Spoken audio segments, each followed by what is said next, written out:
Oh, so you know Timothy Taylor. Mm-hmm. And if you're confused on who Timothy Taylor is, don't worry. I'm going to explain. Or should I say, Jesse is going to explain. Tim Taylor. This is one of those characters where, well, if you know, you know.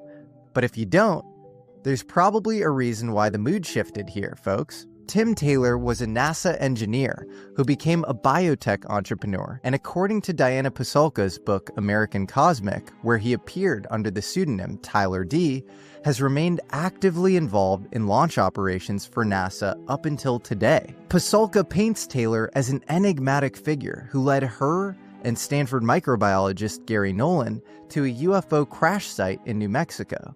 By many, he's considered a gatekeeper, well-connected, with access to crash retrieval secrets, as well as personally receiving what he termed downloads of information from otherworldly sources. He claimed these downloads were facilitated by protocols he engaged in, protocols that allowed him to communicate with non-human intelligences. In Pasulka's book, Taylor undergoes a profound conversion in the Vatican archives, blending technology and the phenomenon in what became a personal revelation. And then he decided to convert.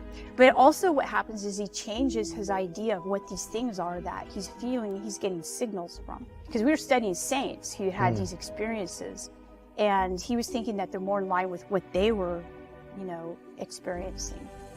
And outside of her account, super experiencer Chris Bledsoe's memoir openly names Taylor as a NASA insider who befriended him after his encounters. Sometimes, Taylor would bring other scientists or officials to witness Bledsoe's experiences. I myself was briefly in contact with Taylor, and I'm not sure what to make of him.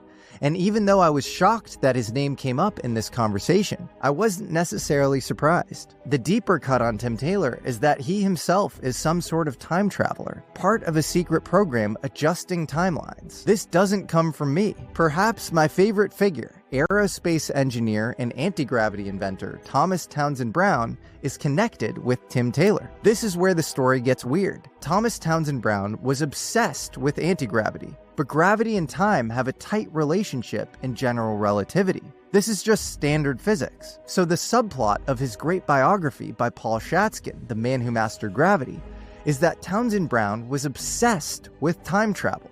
He would talk about it constantly with his friends and family. Apparently, Tim Taylor told Ryan Bledsoe, Chris Bledsoe's son, that he was part of a secret group in Nassau in the Bahamas that dealt with time travel. I would dismiss this out of hand entirely, but there are some even more interesting connections between Townsend Brown and Tim Taylor. There's an Amazon review that Townsend Brown's daughter wrote on Tim Taylor's biography, Launch Fever. In that biography, Tim Taylor talks about his time traveling back and forth to the Bahamas. He spent a lot of time in Nassau. Townsend Brown also spent a ton of time in Nassau.